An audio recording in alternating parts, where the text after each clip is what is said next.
नमस्कार. आपल्या सगळ्यांचे सोशल महाराष्ट्र न्यूज चॅनलमध्ये हार्दिक स्वागत. चला वळूया तर एका नवीन बातमीकडे. आजची बातमी दिनांक 28/12/2024 रोजी शहर वाहतूक शाखेकडून बुलेट वाहनांवर कारवाई करून जमा करण्यात आलेल्या बुलेट वाहनांवरील कर्णकर्कश आवाज करणारे एकूण 80 सायलेन्सर पोलीस अधीक्षक श्रीकांत धिवरे, अप्पर पोलीस अधीक्षक किशोर काळे, उपविभागीय पोलीस अधिकारी राजकुमार उपसे, धुळे शहर विभाग पोलीस निरीक्षक शहर वाहतूक शाखा, सपोनी शहर वाहतूक शाखा व शहर वाहतूक शाखेचे अंमलदार यांनी जय हिंद चौकात सदर जमा करण्यात आलेले सायलेन्सरवर रोड रोलर फिरवून सदरचे सायलेन्सर नाश करण्यात आले आहे.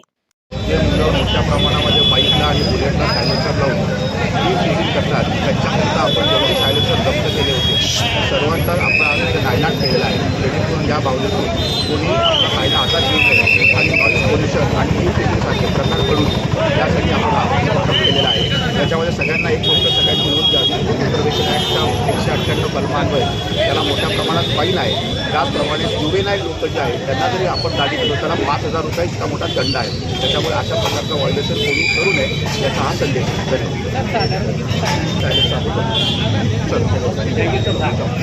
बातमी आवडल्यास चॅनलला लाईक व सबस्क्राईब करा व दररोज अशा नवनवीन बातम्या पाहण्यासाठी चॅनलला फॉलो करा. धन्यवाद.